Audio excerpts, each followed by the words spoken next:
en Venezuela. Es el origen y corazón del Tren de Aragua. Desde la cárcel de Tocorón, en el estado de Aragua, ejerció control criminal con apoyo de redes estatales. Ellos se ubicaban precisamente aquí, en el estado Aragua, como epicentro.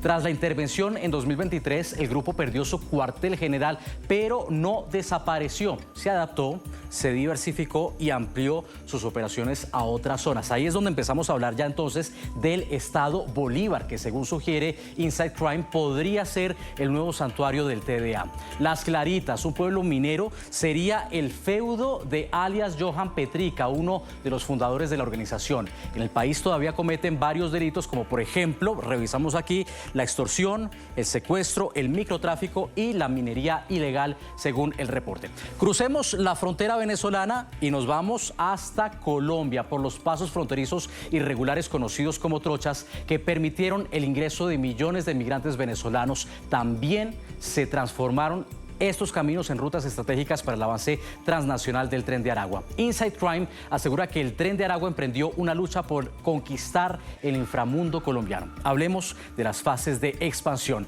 En las limítrofes Villa del Rosario y Cúcuta están en fase de integración. En Bogotá, la capital, está consolidándose ya el TDA. En Medellín todavía están en fase de exploración, donde no ha podido entrar por una criminalidad organizada y consolidada que se opuso a ceder territorio. Ahora, si nos vamos al suroccidente, llegamos hasta la ciudad de Ipiales. Ya penetraron y al otro lado de la frontera, en Ecuador, están en fase de exploración en Tulcán. En el caso de Colombia, el tren realiza actividades de tráfico de droga a pequeña escala, extorsión, tráfico de migrantes, trata de personas, microtráfico, tráfico de droga, como les mencionábamos, ya a una escala más reducida, lavado de dinero y también sicariato. Saltamos Ecuador y viajamos al sur para llegar a Perú, donde las autoridades declararon al Tren de Aragua el enemigo público número 1. Y es que mucho ha cambiado cuando llegaron por primera vez a mediados o finales de la década de 2010.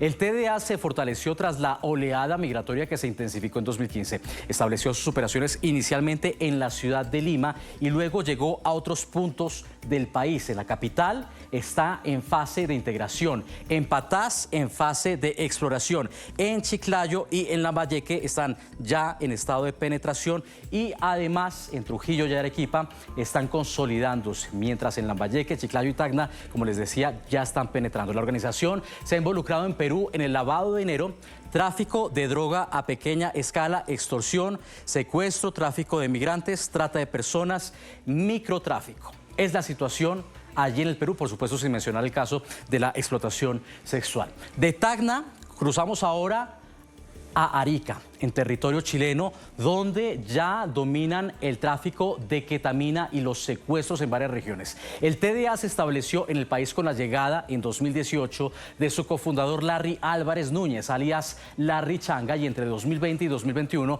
las facciones del grupo se expandieron.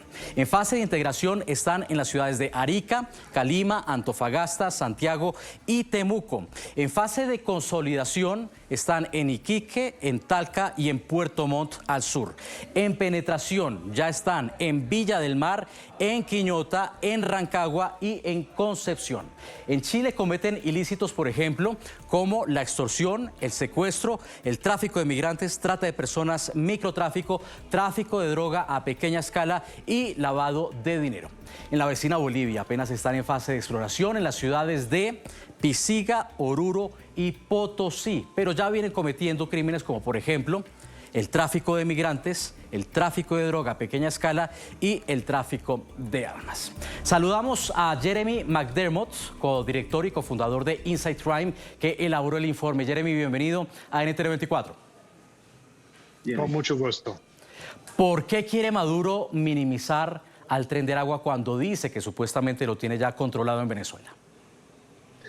Pues yo creo que Tren de Aragua se convirtió en una vergüenza internacional para Maduro. Incluso había críticas desde Chile, desde Colombia, antes de la toma de la prisión de Tocorón, que Maduro tenía que actuar. Entonces, para mí, eso fue la principal motivación detrás de la operación para retomar el control de la prisión de Tocorón. Y hoy Tren de Aragua es débil en Venezuela y ha perdido gran parte de la protección política que le permitió prosperar dentro y afuera de las prisiones venezolanas. Sin embargo, su fuerza ha crecido fuera de las fronteras venezolanas. ¿Es realmente un cartel con esa capacidad de grupo terrorista como ha sido designado por Estados Unidos y Ecuador?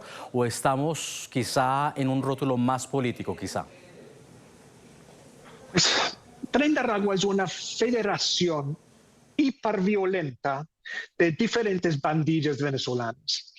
Literalmente aterrorizan las comunidades donde operan, pero Tren de Aragua no es una estructura criminal integrada verticalmente.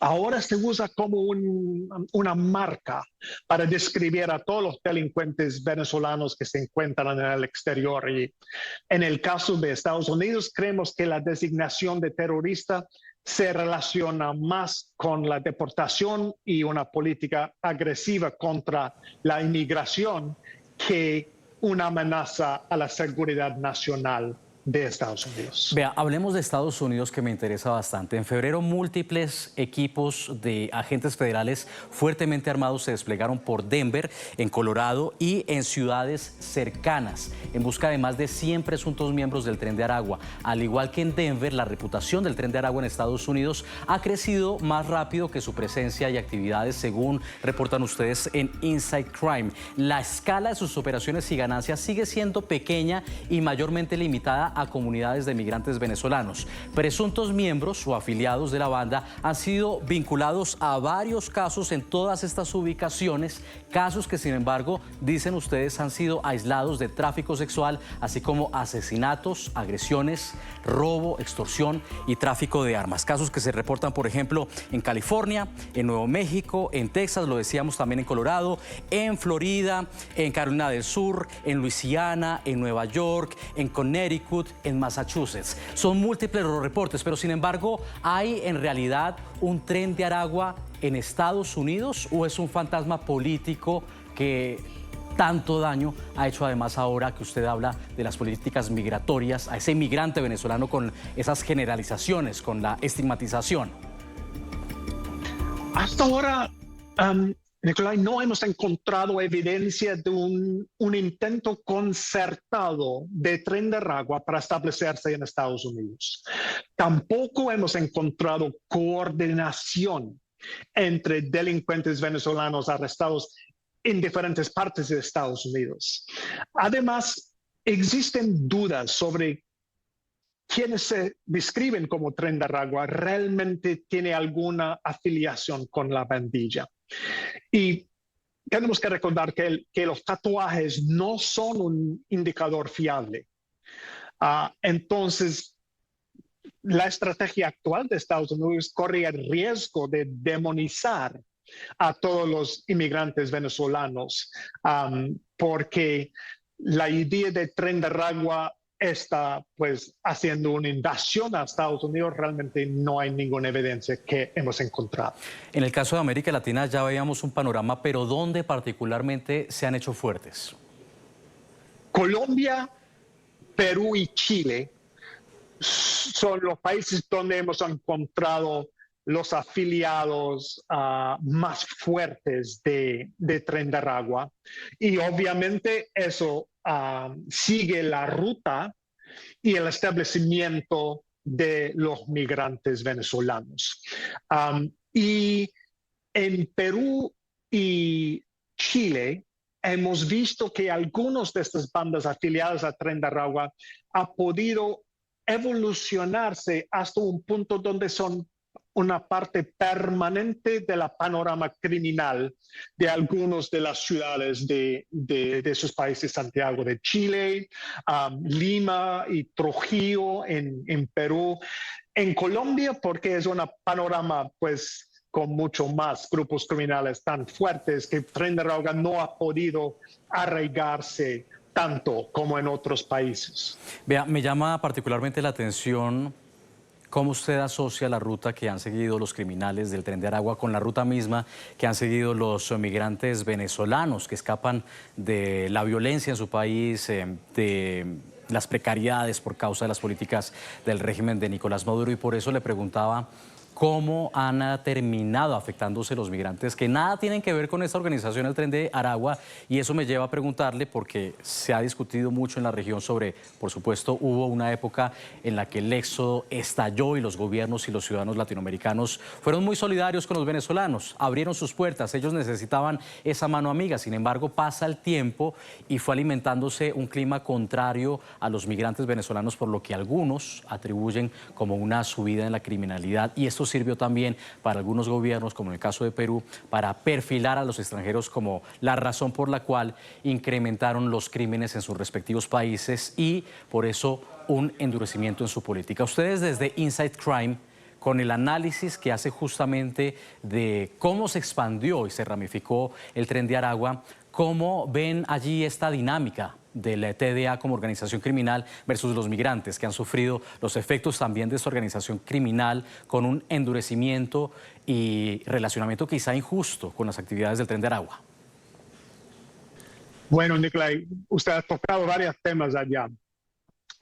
Primero, la fama de Tren de Aragua ha aumentado mientras su capacidad real está disminuyendo. Pero, por ejemplo, en Perú fue declarado por el primer ministro como el enemigo público número uno. En Chile, que realmente no estaba acostumbrado a la violencia y criminalidad como otras partes de América Latina, también había una reacción pública muy fuerte, porque eso cambió la noción de seguridad dentro de Chile, que realmente no ha sufrido tantos problemas criminales. Y en Colombia tenemos que recordar que la relación entre Colombia y Venezuela, históricamente, muchos colombianos durante el conflicto, las partes más difíciles del conflicto colombiano, se fueron a Venezuela. Entonces, el nivel de aceptación en Colombia ha sido para mí muy alto, y no había como la demonización de los venezolanos como criminales. Y yo creo que en más algunos gobiernos que han intentado alimentar este temor y usar esta marca de Tren de Aragua para crear apoyo político y para apoyar una posición muy dura con respecto a seguridad y migración. Finalmente, estamos hablando de un presente del Tren de Aragua que preocupa a muchos. Estamos haciendo una radiografía de cuál es la situación hoy por hoy, pero ¿qué nos plantea también el futuro? ¿En qué escenario ven ustedes al Tren de Aragua en 5 años, como quizá un cártel regional consolidado, una organización criminal consolidada, o como un grupo que se va a terminar diluyendo? Bueno, no cabe la duda que Tren de Aragua hoy en día se está debilitando tras la pérdida de su base operativa en esta cárcel de Tocorón, en Aragua. Gran parte de su liderazgo ha sido capturado en el extranjero, y la cohesión y coordinación entre las diferentes bandas afiliadas se han debilitado pues mucho. Pero si el Tren de Aragua se lanza al narcotráfico, eso podría ser una forma de reagruparse y convertirse en una organización criminal transnacional mucho más fuerte. Pero sin embargo, hasta el momento no hay pruebas de eso. ¿No hay pruebas de que el TDA esté vinculado directamente con actividades del narcotráfico? No, señor. Hay evidencia que ellos han trabajado como subcontratistas por algunos grupos poderosos de narcotráfico, haciendo trabajo de sicariato, etcétera. Pero la noción de comprar cocaína de gran escala, moverlo por otras naciones y venderlos, todavía no hemos visto eso en las manos de Tren de Aragua. Jeremy McDermott, codirector de Inside Crime, que elaboró esta investigación, este análisis, esta radiografía. Gracias por este panorama tan amplio que nos ha ofrecido en la tarde fin de semana. Con mucho gusto.